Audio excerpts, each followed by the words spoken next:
The majestic Spa-Francorchamps, home of the Belgian Grand Prix, and for the second time in the FIA WEC Super Season, it is also our race venue. Round 7, the penultimate round of the championship.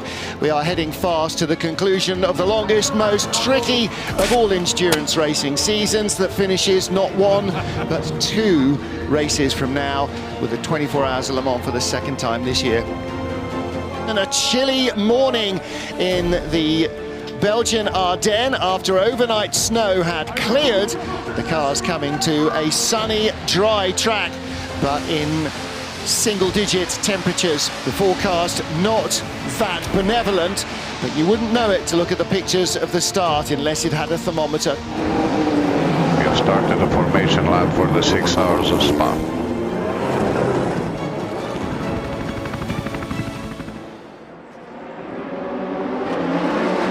Toyota 1-2 ahead of the battles between SMP and Rebellion Racing.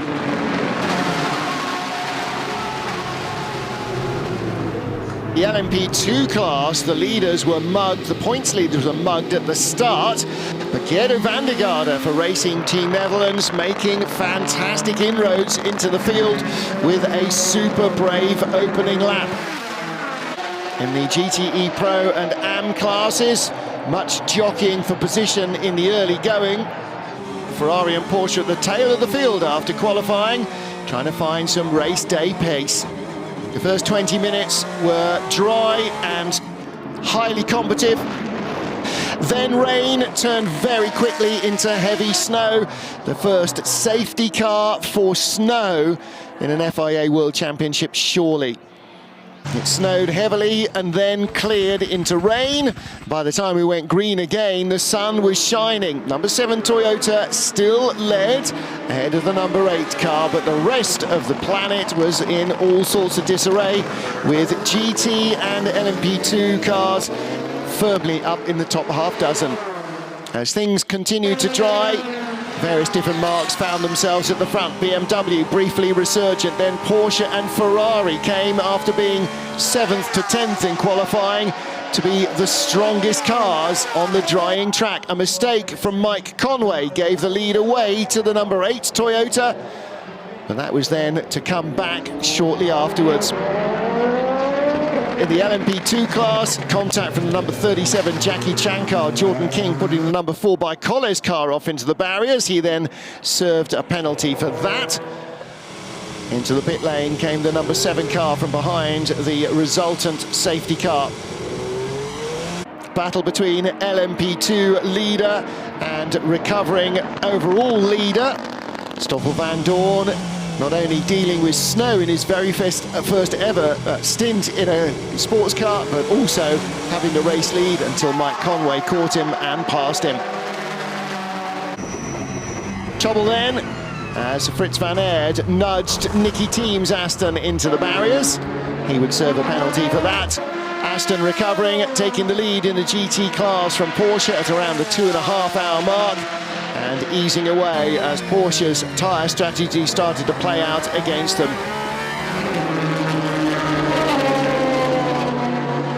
In the AM class, the 98 Aston lost out to the Project 1 Porsche, and the AM class being led by the Clearwater for Racing Ferrari car number 61.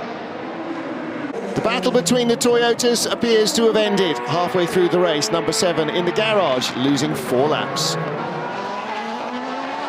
Lead battle in LMP2 with the championship top 2 battling at the front of the field.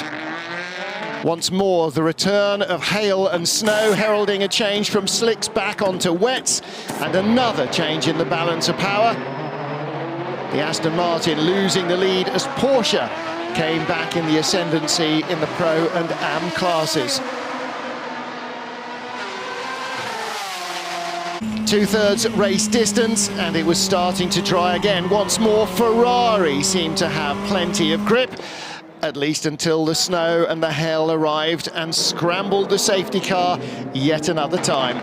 Shuffling the field around as we went green once more. Close battles in GTE AM and in the Pro class, and in the LMP2 category as well. Giancarlo Fisichella getting nudged out of the way by the Pro 92 Porsche as he battled for second. And as ice and snow return, again, more safety car periods. Light levels plunged, grip levels disappeared, and then it all stopped. The sun came back out and the track would dry once more, again changing the power balance. And the red flag is out. And that means at the end of the last lap, Dempsey Proton won in GTE AM. Aston Martin win. Maxime Martin will claim victory here at home. Dragon Speed's Pastor Maldonado wins in LMP2, and Toyota won overall.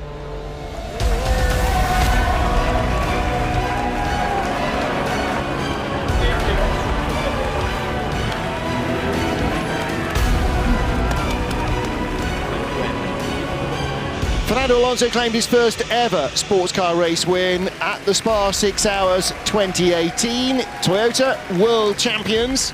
It's a very important result, and now we head to Le Mans, and yeah, we still finished Le Mans in a good way, so still we need to keep pushing. They extend their overall driver's title lead, and they head to the season finale. That is the 24 Hours of Le Mans 2019. I can't begin to imagine how much drama waits in store at the Circuit de la Sarthe.